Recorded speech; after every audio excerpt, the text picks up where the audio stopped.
Welcome to Calm Your Caveman, a podcast where we study the tools for anxiety mastery. I'm your host, Dr. Adriana Jarvis Twitchell, a specialist in anxiety mastery strategies.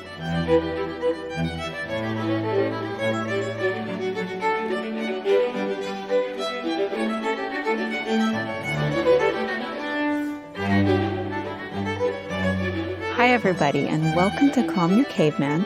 I'm Dr. Adriana Jarvis Twitchell, and today in this introductory episode, we are going to talk about who am I, what's my story, and what makes me qualified to be able to teach about anxiety mastery.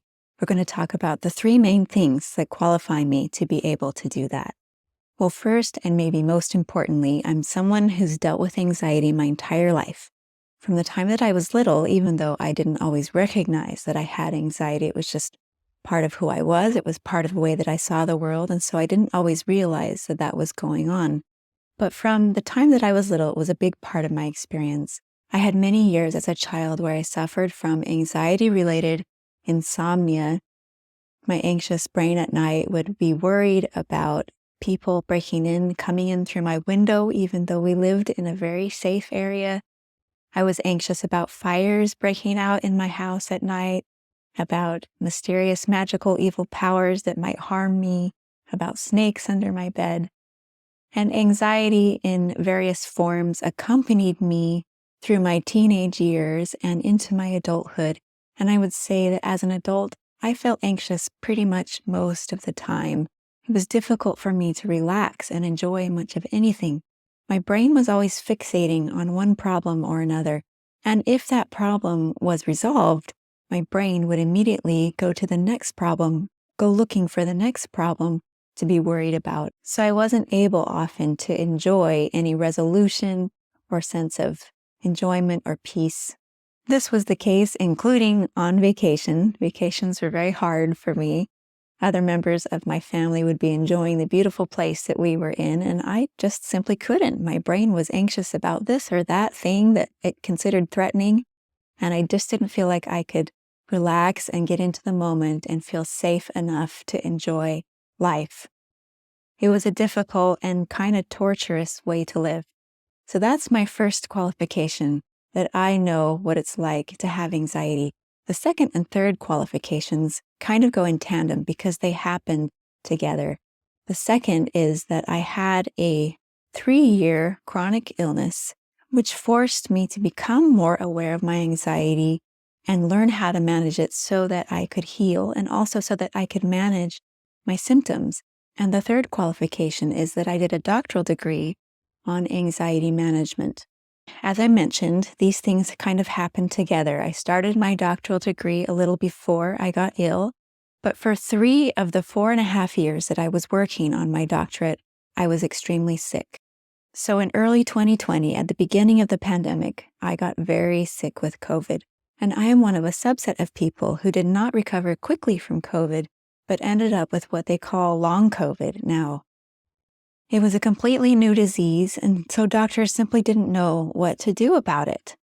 I tried everything that I could get my hands on, both unconventional and conventional medicine, but I simply wasn't able to find a ready cure for my illness because it was a new illness. But what I was able to find was a support group, an online support group of people from all over the world who had long COVID just like me, who were experiencing similar symptoms, and we were able to share with each other. We shared what we tried, we shared what we knew, we shared what worked, we shared what didn't work. There were people on this group from all different walks of life and from all different areas of expertise, including several psychologists and therapists, and this turned out to be important for me because they were able to teach me the psychological side of learning to deal with a long-term illness from their own expertise in this area. I learned from them, first of all, that anxiety is not helpful for healing. When we're in anxiety, our body is in a threat state, in a defense state, and so the resources in our body are aimed toward defense, toward fight and flight, toward survival, not toward healing and digestion and rest and repair. So they taught me how important it was to get our bodies out of an anxiety state so that we could support our body's own ability to heal. Since this was a new disease and doctors couldn't give us a cure, this was especially important. Our only hope was supporting our body's own capacity to heal itself. So I became convinced that it was really important that I learn to manage my anxiety.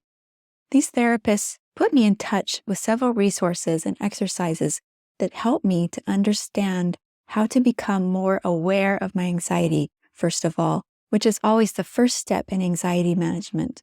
As I mentioned before, I wasn't always aware that I had anxiety, especially as a child. I didn't realize that was what was going on. When I became an adult, it became more clear to me that anxiety was a big part of my experience. But I wasn't conscious of it from moment to moment. I wasn't really aware how my anxiety levels would fluctuate given circumstances and different things that would happen. I wasn't really aware of when my anxiety levels were low, when they were more in the middle, when they were high, and what it was that contributed to changes in my anxiety levels.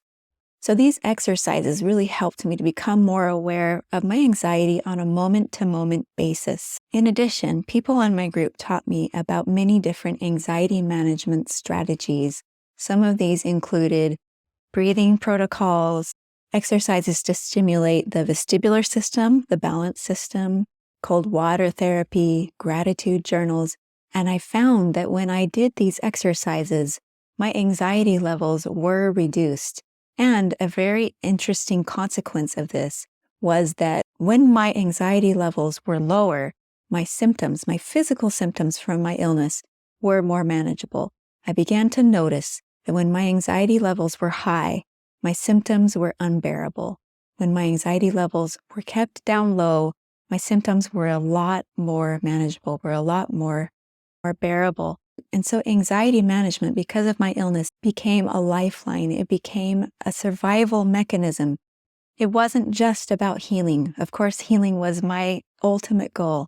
But in the meantime, I needed to be able to make it through from day to day, managing these terrible, debilitating symptoms that I had. And anxiety management made that possible, made it bearable, made me able to make it through from one day to the next. So this was my second qualification, this illness that kind of put a gun to my head and said, you need to learn how to manage your anxiety right now in order to be able to get through today and in order to be able to heal from your illness for which there is no other apparent cure. The illness, in tandem with my doctoral research, was an amazing pairing. My doctoral degree, as I said, I started just before I got ill, and I originally was researching a different topic, but my illness got me extremely focused on anxiety management, and so I wanted to continue this type of research for my doctorate. My area is music performance, and so I decided to focus on anxiety management strategies for music performance anxiety, but it was really as a means to an end to be able to learn more and perfect better my own anxiety management for my life on a general scale, not just as it pertains to music performance. So where my illness gave me the urgency and the motivation to understand my anxiety and learn how to manage it, my research gave me the how. It taught me how this is done. I discovered many different theories that help to explain anxiety generation and anxiety regulation.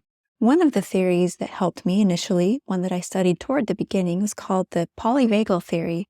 And what I found most helpful about this theory was its classification of connection versus protection states. That when we're in a connection state, we want to connect to our environment and our circumstances. When we're in a protection state, we want to protect ourselves from our environment and our circumstances. And anxiety, of course, fits into this latter category. So this theory helped me become more aware of my state changes from moment to moment and to be able to notice those micro moments when I felt connected and the majority of the time when I felt like I needed to protect myself from everything that was going on. So that awareness was very key in my initial development of understanding anxiety management. But the most important theory that I came across in my research that really revolutionized my own ability to manage my anxiety is one that is called the appraisal theory of emotion. This theory has been around since the 1960s and has been talked about and written about and discussed and tested and experimented on since then. And today it is one of the most widely used theories in emotion science and one of the best empirically tested. And I personally found it extremely useful for my own anxiety management. Now, it's been said, there's a famous quote that says that all models are wrong, but some are useful. And this means that all theories and models, in a sense, are wrong because they don't reflect completely the complexity of reality. Reality can't totally be reflected in a simple theory or model. Models and theories are simplified versions of reality, but they can be useful because they can help us to understand some aspect of life and reality enough to be able to experiment on it, to make hypotheses, to make predictions, and to act and to create and to build and to experiment using these models. And the appraisal theory is very useful, as has been shown through research, but also for me personally on a personal scale. It was especially useful because it helped me to understand not just what happens when anxiety is generated, but how that happens, why that happens, and also what you can do about it. Different models that are based on the appraisal theory that have to do with emotion regulation, or in other words, being able to modify your emotions, help conceptualize the emotion generation process and help understand how you can interfere in that process to be able to change emotions when they are not serving you. So it explains not just the what, but the how and the why and the what to do about it. These models also help me to begin to understand why sometimes certain anxiety management strategies worked really well and sometimes they didn't. After a while, I started to feel like I was up on a hilltop and I could look down on my emotions from afar and see what was happening, understand what was happening, and understand what could be done about it when it wasn't helping me, when it wasn't serving me. My research was not just about models and theories, but also about how to apply them, how to implement the application process. It was a case where I researched, learned, and then applied that research to myself, was able to embody that research. My dissertation discussed theories and models, important theories and models, which help us to understand emotion generation, the how and the why, and the what to do about it. I also compiled a large toolbox of anxiety management strategies from the scientific literature. And 3, I discussed how you can implement those strategies on a personal basis and how the theories and models help us understand how that implementation happens, how it works, and what it looks like. Now, having these two circumstances happening in tandem, my illness with my research, gave me a turbocharged laboratory to experiment in, because I would learn about a new concept or a new strategy, and I would immediately have need to put it into practice, apply it, experiment on it, and my body would act like a megaphone to my inner anxiety states. Because as I explained before, when my anxiety was high, my symptoms were worse. When my anxiety was lower, my symptoms were more manageable. And so I could immediately tell, I had immediate feedback about whether or not I was implementing and applying the research effectively on a personal basis. And so I was able to experiment and perfect this process of personal implementation, of personal application of these theories and strategies. This whole process ended up causing a revolution in my brain. That sounds dramatic, but it's true. My personality changed. Whereas before I had been a person who was high in what psychologists call trait anxiety, or in other words, someone for whom anxiety was a stable trait of my personality, a very constant companion. Because of this process, I transformed from a person with trait anxiety to a person who didn't have trait anxiety anymore. It's not that anxiety didn't ever happen in my life, but it was occasional. It was just an occasional state when appropriate, and it was passing and it was temporary. So I was no longer a person bullied by anxiety. Instead, I was, as I explained, that person up on the hilltop that could understand what was going on and felt like I could manage and direct my emotions and cultivate the emotions that were helping me and downregulate the emotions that were not helping me. I began to be able to enjoy my life in an entirely new way, to be someone who could actually relax and enjoy life. And that's who I am now. I have a great sense of peace a lot of the time. When I do experience intense negative emotions, I know how to understand them. I know how to process them. And when they aren't serving me, I know how to help them evolve into something that is helpful, a different emotion that is helpful, more helpful toward my goals. In addition to applying this research on a personal scale, I have been able to teach and coach others on a variety of anxiety-related issues and see improvement in their anxiety levels as well. And so that is why I wanted to start this podcast. I wanted to share this journey with you and share my expertise gained through this threefold process of knowing what it's like to be an anxious person, knowing how to become aware of my anxiety, and knowing the research on anxiety management and mastery so deeply that I was able to apply it and teach it and embody it. I feel like my life and experiences have given me a gift, the gift of being able to become aware of my anxiety and learn how to manage it, even to master it, such that I have had a transformation in my personality. And that's what I would like to share with other anxiety sufferers. I would like to help other anxiety sufferers to be able to transform their brains, to go from someone who is high in trait anxiety to someone who is no longer described in this way.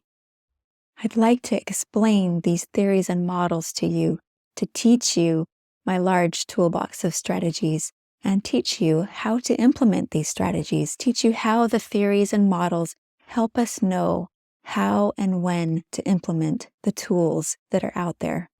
These episodes will be short. They'll be 30 minutes or less, but they'll happen every week. We'll work on a bite-sized concept each time so that you can just build a little at a time so that you don't get overwhelmed, but so that you can really incorporate and digest and absorb the information and the understanding of how to manage and master your own anxiety. So I invite you to come on this journey with me of learning my research and how to apply it and hopefully revolutionize your relationship with your own anxiety and with your own life. And actually, it's not just about anxiety management that we're going to be talking and learning. It's really about emotion regulation in general, so that you can look at your life, look at your goals, and understand how to regulate your emotions in a way that will serve you best, in a way that will get you closer to what's most important to you, so that you can begin to feel like you're a person who's in charge of your life, who's in control of your life, rather than at the mercy of things that you can't control, including your anxious brain. So that's it for today's episode. Join me next time where we'll start to get into the basic concepts of appraisal theory. Until then, have a good week. Thanks for joining me today. If you feel like you'd benefit from individual anxiety coaching, you can look me up on my website, calmyourcaveman.com. If you'd like to support this podcast, you can do that by subscribing to Calm Your Caveman on YouTube and also on your favorite podcast platform. And if you want to help other people find this podcast, leaving a good review on Apple Podcasts or Spotify really helps. Thanks, and see you next time.